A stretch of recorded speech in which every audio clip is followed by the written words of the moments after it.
Hello students, ये lecture number 6 है BSc first semester physics का। इसके अंदर हमारा जो टॉपिक है यानी कि आज का हमारा जो टॉपिक है, जो डेरिवेशन हम देखने वाले हैं वह है centre of mass of a system of particles. यानी का पार्टिकल्स का एक सिस्टम है जिसके हम सेंटर ऑफ मास के लिए डेरिवेशन करेंगे। सेंटर ऑफ मास क्या होता है डिटेल में समझेंगे और इस वीडियो के अंदर आपको कंप्लीट टॉपिक के बारे में कंप्लीट जानकारी मिल जाएगी। ठीक है, ये टॉपिक है, इंपॉर्टेंट है, एग्जाम में हमेशा आता है। ठीक है, इस बार भी आएगा। ठीक है भाई, इस बार इसके पूरे चांस है आने के, क्योंकि एक इम्पॉर्टेंट टॉपिक है। और आप PYQ पेपर अगर देखोगे, प्रीवियस ईयर पेपर, तो आपको देखने में मिल जाएगा कि ये जो क्वेश्चन है ये अक्सर पूछा जाता है एग्जाम के अंदर। सो इम्पोर्टेंट टॉपिक है, ध्यान से समझिएगा, ध्यान से सुनिएगा फ्रेंड्स। ठीक है, सो चलिए इसको स्टार्ट करते हैं। देखिए, सबसे पहले हम देखते हैं इसकी डेफिनेशन इसकी क्या है, यानी कि सेंटर ऑफ मास होता क्या है भाई, इसको डिफाइन कैसे करते हैं हम लोग। ठीक है, सो ये क्या रखे, द पॉइंट यानी का बिंदु, एट विच, जहां पर या जिस पर, total mass of the body यानी कि सिस्टम का टोटल मास सेंटर्ड रहता है, केंद्रित रहता है।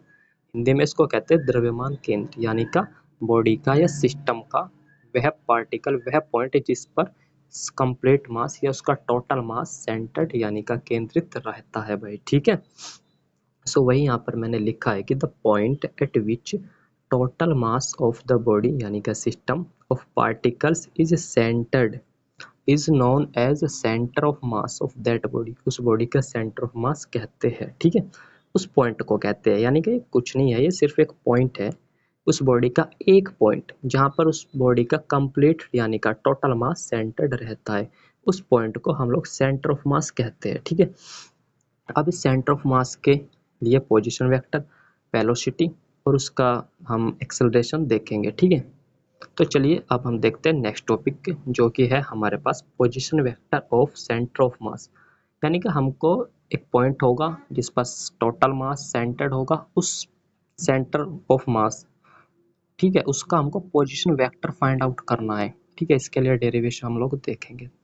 देखिए फ्रेंड्स, सबसे पहले कंसिडर कीजिए हमारे पास एक सिस्टम ऑफ पार्टिकल्स है। मान लीजिए इस तरीके से हमारे पास सिस्टम ऑफ पार्टिकल्स है जिसके अंदर n पार्टिकल्स है। ठीक है, M1 M2 M3 Mn। यहाँ पर कोई मान लीजिए इसका एक पॉइंट ऐसा है जिस पर इसका कंप्लीट यानी कि इसका टोटल मास सेंटर्ड है। ठीक है, उसका नाम अगर मैं रख दूँ MCM, ठीक है, यानी कि सेंटर ऑफ मास।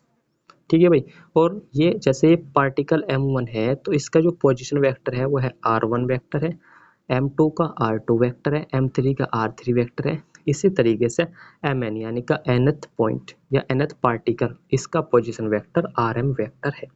तो ये जो है MCM यानी का सेंटर ऑफ मास, इसका पोजीशन वेक्टर फ्रेंड्स हमारे पास होगा, ये हो जाएगा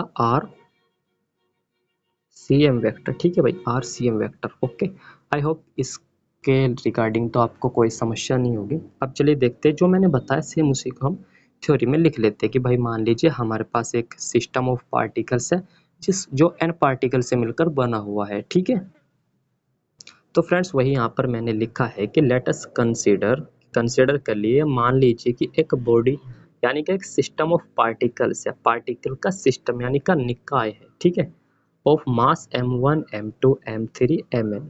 ठीक है, जिनका mass M1 M2 M3 Mn है।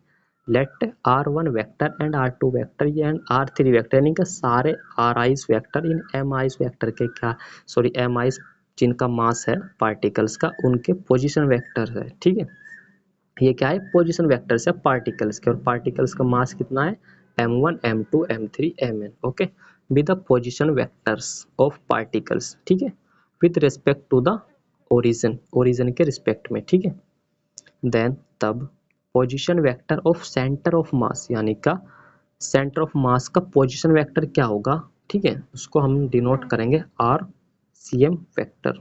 ठीक है, ये एक वेक्टर क्वांटिटी होती है, सो दैट यहाँ पर मैंने एरो लगाया है। ठीक है, तो फ्रेंड्स क्या करेंगे हम, ये हो जाएगा हमारे पास M1 R1 vector plus M2 R2 vector plus plus plus Mn Rn vector, यानी कि जितने भी पार्टिकल्स है जिनका उनका मास और उनके पोजीशन वेक्टर का प्रोडक्ट करके टोटल का सम कर लेते हैं, divided by M1 plus M2 यानी कि सिस्टम का टोटल मास।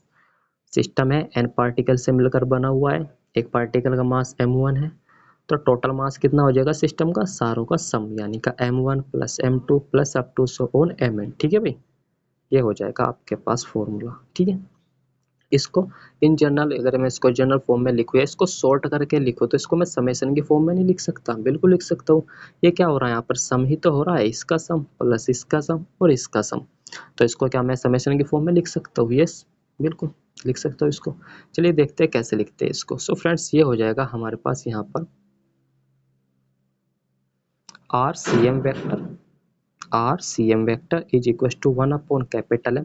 अगर मैं इसका नाम कैपिटल एम रख दूं, यानी का टोटल मास इसका कैपिटल एम है, ठीक है, कैपिटल एम है, मैंने यहाँ पर ब्रैकेट में लिखा है m1 plus m2 plus mn is equal to m capital M, यानी का total mass of this system. Okay, so ये 1/m यहाँ पर मल्टीप्लाई में इनटू समेशन इसके लिए, और ये 1 2 ये रनिंग कर रहा है 1 से लेकर n तक। सो इसके प्लेस पर मैंने इंडेक्स यानी का i लिख दिया है। ठीक है, तो इसको हम लिख सकते हैं M I into R I vector का समेशन। ठीक है, सो फ्रेंड्स इसको आप याद रखिएगा, ये मैंने बॉक्स में बंद किया है, इसको आप याद रखिएगा, ये हमको इसके जो न्यूमेरिकल प्रॉब्लम को सोल्व करने में भी हेल्प करेगा, इंपॉर्टेंट है, इसको आप याद रखिएगा भाई। ठीक है, अब चलिए फ्रेंड्स हम इसको Cartesian components of the centre of mass यानी कि इसको कंपोनेंट्स के फॉर्म में देखते हैं।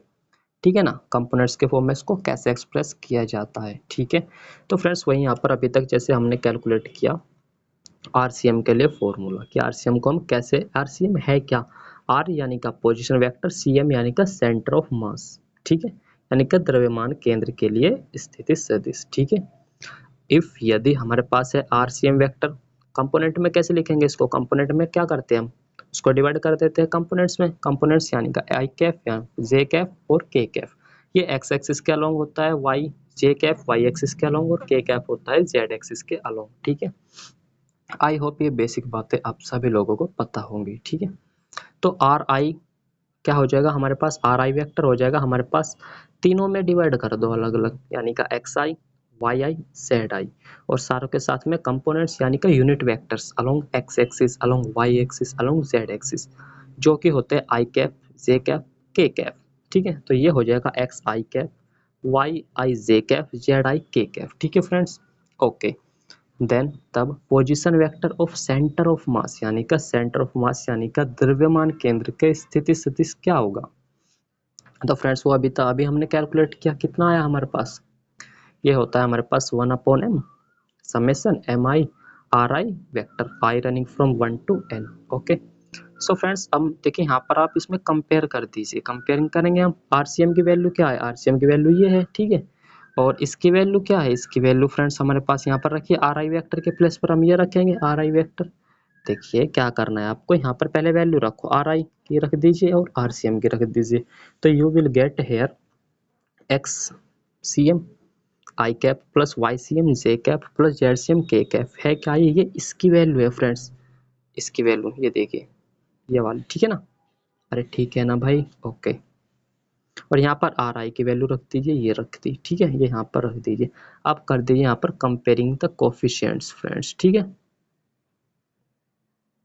क्या करना है आपको, ऑन कंपेयरिंग तुलना करनी है आपको the coefficients of x sorry I cap J cap and के कैप, यानी कि आई जे और के कैप के कोफिशिएंट्स की आपको कंपेयर करना है। ठीक है, तो देखिए इधर क्या है, आई कैप का कोफिशिएंट्स क्या है एक्स सी एम, अरे एक्स सी एम है ना, ये देखिए एक्स सी एम। ठीक है, ये एक्स सी एम है, तो एक्स सी एम, और इधर क्या है, इधर आई कैप का कोफिशिएंट देखिए इधर क्या है फ्रेंड्स, इधर है हमारे पास एक्स आई और एम आई, और ये पूरा इसके साथ में है ना, कि पूरा इसके भी साथ में है, ये पूरा इसके भी साथ में है, तो यहाँ से क्या आ जाएगा 1/m summation M I into x आई। ठीक है ना, अरे आई कैप को छोड़ के सारा लिख दो ना भाई, सारा क्या है 1/कैपिटल एम समेशन, और ये वाला तो ये रहा। इसी तरीके से इधर जे कैप का कोफिशिएंट वाई सी एम, ठीक है, ये रहा वाई सी एम सेकेंड वाली लाइन। ठीक है, तो इसको मैं डब्बे में बंद कर रहा हूँ यहाँ पर। ठीक है, ये इंपॉर्टेंट है भाई, कंपेयर करके you will get easily X C M is equal to this, Y C M is equal to this and Z C M is equal to this. ठीक है, ओके, ZCM देख लो, ZCM इधर ये पूरा बस इसके साथ ZI आ जाएगा। ठीक है, आप इसको क्लियरली लिख सकते हो भाई।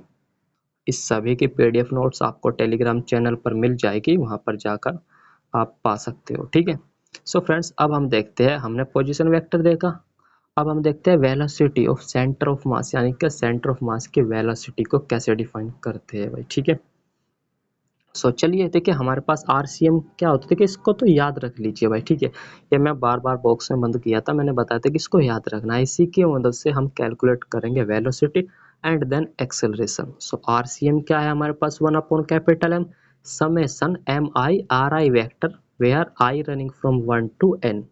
ठीक है, ऐसे इसको पढ़ते हैं हम लोग। सो RCM अगर ये पोजीशन वेक्टर है, अगर मैं इसका डेरिवेशन कर दूं, इसका differentiation with respect to the time, तो हमारे पास क्या आ जाएगा, dr/dt क्या होता है, वेलोसिटी यानी का v वेक्टर।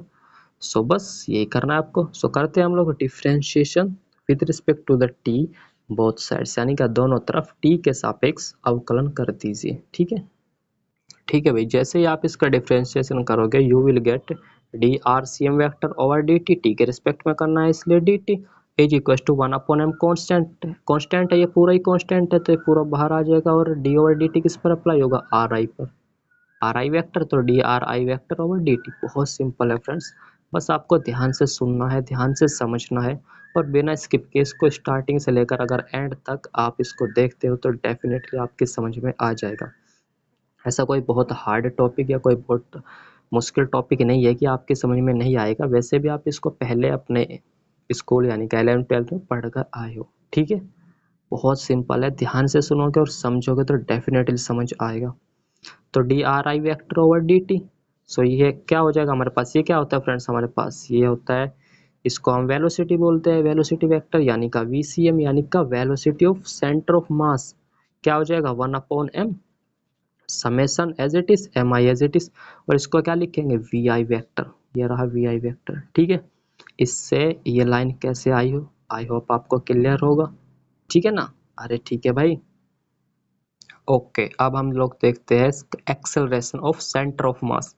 सबसे पहले हमने क्या निकाला, पोजीशन वेक्टर, उसका डिफरेंशिएशन किया, क्या निकाला, वेलोसिटी वेक्टर।